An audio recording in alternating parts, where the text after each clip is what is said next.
Someone asked a question about anger repression in a relationship, and instead of reading the question, let me just say this, because it had to do with who or what is the source of the conflict in a relationship. This person represses anger and is not sure about the repression of their partner. And there's my dog drinking. It's like he drinks sometimes as soon as I turn the video on. Perfect timing. Doesn't drink all day. Okay. Snake in the grass. When I was repressing anger, that's what I was hypervigilant around. So those of us who have anger repression from trauma, remember hypervigilance is a trauma response, which just means paying close attention in order to stay safe. And then if you're empathic, you have that also. So repression has that. Watch out for angry people. And empaths are like that, tuned into other people's. So a lot of people who are repressing anger have their antennas up in a kind of hyper-vigilant state. And so, but you can't see it because you're totally repressed. But basically the antennas are seeing if anybody's angry or aggressive in manner, in speech, in anything. And then as soon as they are, there's a trigger. Now what the trigger is that's scary. I'm scared of my own anger. I'm scared of you. But then the anger repressor doesn't process it. So the anger repressor might go away from the trigger and process other things at best, but won't process the repression of anger.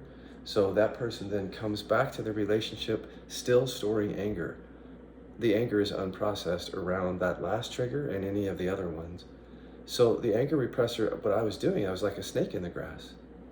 With my hypervigilance around anger, especially earlier in my life, not as much around after the teaching, after the awakening, but certainly earlier in life, that's what it was like, is now because it's all gone, I can see that there was a hypervigilance. And that's why I say that anger repressors have shadows, like authority, aggressive people, angry people, arrogance, confidence, different shadows like that. And so, right. So those are the kinds of energies that trigger us. And if we're in a relationship with somebody who shows up with anything close to anger, our hypervigilance has to strike at that. But we don't strike with overt anger because we're repressing it. So our triggers might sometimes feel more sort of inverted or covert. We might get quiet, for example, or pull away. My point is, though, if you're really repressing anger, you're not processing it. So you return to the relationship, and often we return with like a smile or a peaceful facade because we're afraid of our own anger. That's our ego structure. That's our falseness.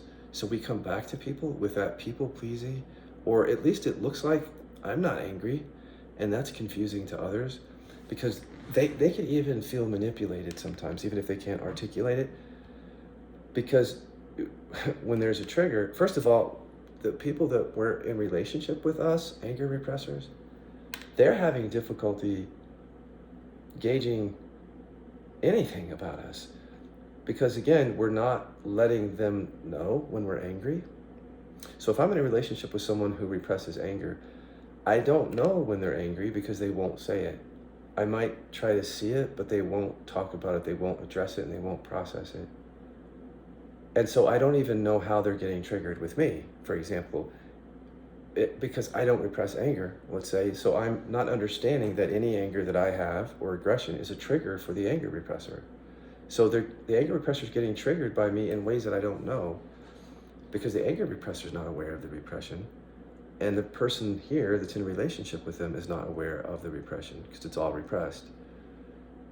So again, if there's a trigger or conflict, I'm in a relationship with somebody who's repressing anger, I might see them sort of go away and then come back and they look fine. And it looks like they're not harboring anger, they're not showing any of it, but that's the facade. And so, but the person then comes back, they're still hypervigilant around anger because they're not processing it. So the person comes back, still hypervigilant, but having the peacemaking, people-pleasing facade. So that's confusing and can even feel manipulative because you haven't processed your anger, but you're pretending like you have. And then you're a snake in the grass. I was a snake in the grass behind that facade because I was shadowboxing any anger out there. Hyper vigilant around anger. Somebody comes at me, triggered. Repressed anger, I don't acknowledge it, I don't process it, I put on a happy face and I come back. The person doesn't even know what's going on. I'm bamboozling them. And then I'm a snake in the grass when I come back. Hypervigilance, I've been hurt by you before. Trigger again. See that? I won't process the anger, I'll store it, I'll come back. I'm like a snake in the grass.